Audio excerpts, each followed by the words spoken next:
Hello, how are you? How are you all? Well, I hope you're well. And in this video, we are going to see if you have already created a pocket, which I explained in another video, how to create these pockets, what they were for, etc. So I have already created a pocket. And in this case, I have created a pocket for all the monthly subscriptions I have, which I pay through Revolut, to go there so that I can keep track of those expenses in that pocket. But of course, I also say, damn, what if I create a virtual card? And with that virtual card, I also pay all the expenses associated with that pocket. Can a card be linked to a pocket? Yes, it is possible.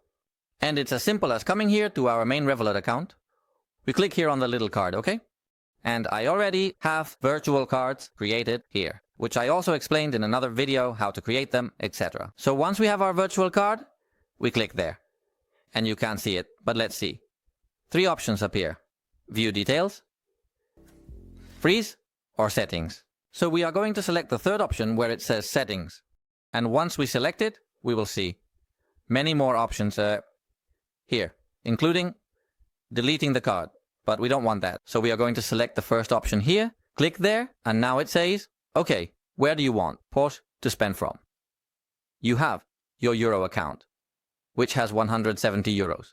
Your US dollar account, which has here $4.45, which is equivalent to $3.94.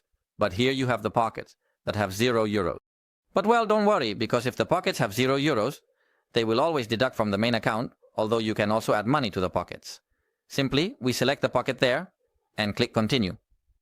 And here it tells you, this Visa, you will only pay for things that are in that pocket, okay? If there is no money, it will be declined. So it seems that we have to add money to the pocket if we also want to have control, if we want to have enough balance to pay for it.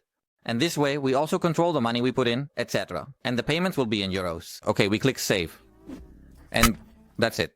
Okay?